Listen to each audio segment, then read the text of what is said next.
सत्संग का अलग होकर हम तो किस प्रसाद पर जाएंगे बताना। आज जो सत्संग से लग कर रहेंगे तो दादू साहब कहते हैं कि वो काल के प्रहार से बच जाए, मतलब वो मोक्ष को प्राप्त करे, काल की सीमा को पार कर जाए, मोक्ष को प्राप्त करे, भगवान को ही प्राप्त करे, भगवान को ही प्राप्त करे। तो इस तरह से सत्संग की महिमा बढ़ता है।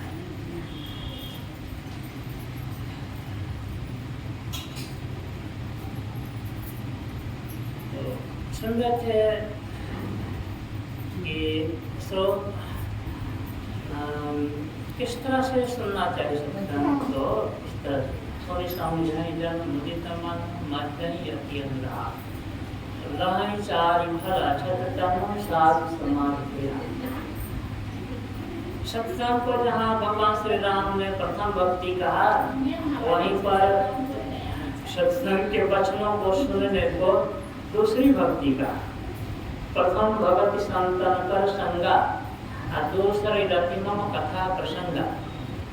पहली भक्ति संतों का संग है और दूसरी भक्ति है मेरी कथा की चर्चा में प्रेम, प्रेम से कथा वार्ता को, ज्ञान चर्चा को सुनना, यह दूसरी भक्ति। तभी हम लोग दो तरह की भक्ति करें, शांति दोनों तरह की भक्ति एक साथ हो रही है। भगवान की दोनों तरह की भक्ति एक साथ हो रही है, दो तरह की भक्ति एक साथ हो रही है। संतों का संग में बैठे हुए हैं,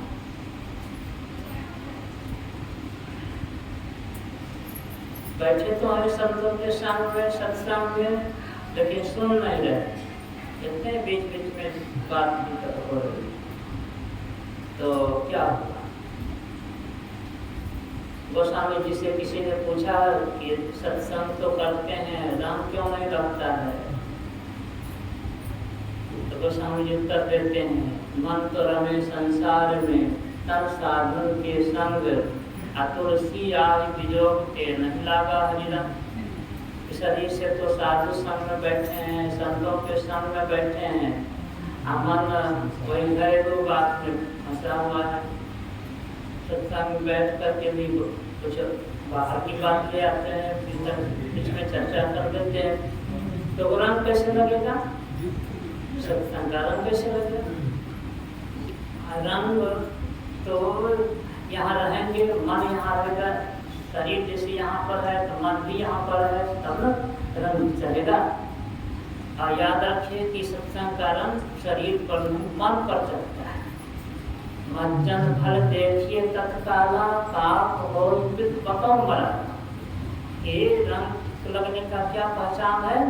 कौवा कोयल हो जाता है, बहुला हंस हो जाता है, मतलब कटुबाती मधुर भाषा अनाप शनाप जो बोलते हैं उसको सब बोलना बंद हो जाएगा। अच्छी अच्छी बातें बोलो, गंदा बात जो गंदी बात जो बोलते हैं, गाली गलौज या जो नहीं बोलना चाहिए, सो सब बातें जो बोलते हैं लोग आपस में, कहते सो सब बातें सत्संगी के मुंह से नहीं निकलती।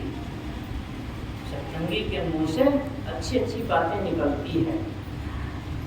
तो यही रंग लगना, मन बदल जाता है। शरीर नहीं ऐसा कि कोई काला है तो गोरा हो जाएगा सत्संग करने, सो बात, बल्कि उसका मन बदल जाएगा। और जो कोई मांसाहारी है और ठीक से सत्संग सुनते हैं तो उसका खान पान बदल जाता है, मांस मछली अंडा शराब ये सब खाना पीना छूट जाता है। गौर से सुनने पर, प्रेम से सुनने पर ये बदलाव उसके जीवन में आ जाता है। एक जगह मैं सत्संग कर रहा था, रात का सत्संग था और दरवाजे पर गर्मी का सीजन था, तो दरवाजे पर भी बाहर थोड़े में आकाश में सत्संग हो रहा था। बगल में धान का कुछ फसल का खेत था,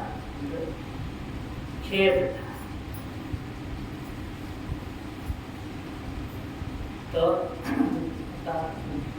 भांग लगाया हुआ था।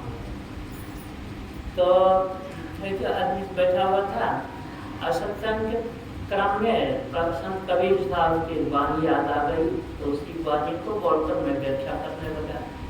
वह वाणी है कि भांग तमाकू छोतरा अफूयों और शराब का कबीर इनको तजे तब पावे दीदा।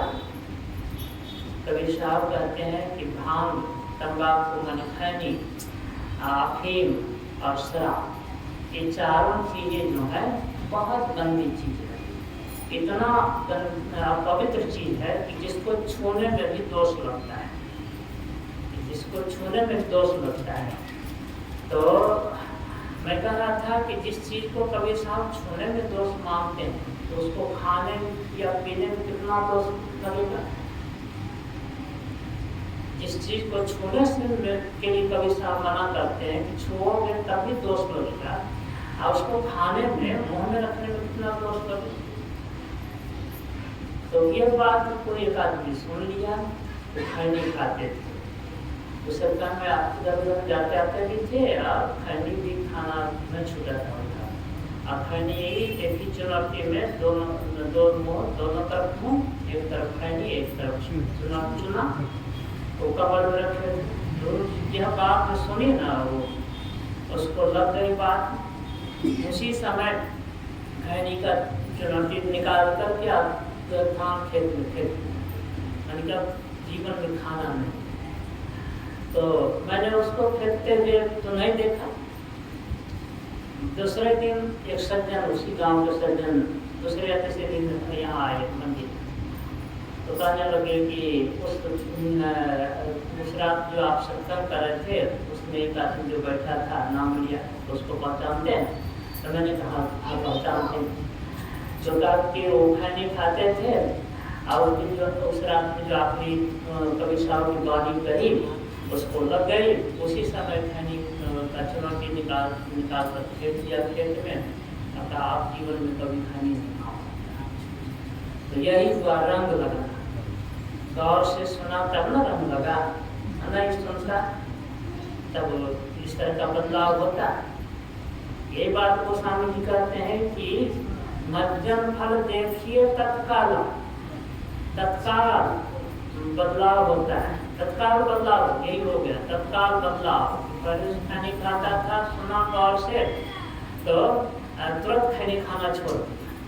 कितने लोग तुरंत मांस मछली खाना छोड़ देते हैं, आज से मांस मछली नहीं खाते, बहुत गंदी चीज है। यही बात तत्काल फल। ऐसा नहीं कि आज करेंगे तो बाद में मिलेगा। सुन, सत्संग आज करेंगे तो इसका फल बाद में मिलेगा, अथवा मरने के बाद मिलेगा, सो सब बात नहीं। हम लोग कहते हैं बस इसी जीवन मिलेगा और अभी मिलेगा, तत्काल मिलेगा, तत्काल मिलेगा। ऐसा सुनकर के आश्चर्य मत कीजिए। किन किन को मिला तो दो चार उदाहरण दे दिया। रत्नाकर कितना क्रूर कर्मी था, लोगों को लूटना, जान से मार देना। संत मिले, संतों का उपदेश मिला, तत्काल बदलाव हो गया। तुरंत उसको अपने कर्मों से घृणा हो गई और कर्म करना छोड़ दिया। फिर जो करना चाहिए था सो करने लग गया, तो संत बन गया। यही हुआ जीवन काल में, सब कुछ मिल गया। संत बन गए तो क्या बाकी रहा? मति की रति गति भूखी भला ये सब मिल गया ना, याद धर्म काम मोक्ष कोई कमी रही। तो जीवन काल में सब कुछ मिल गया।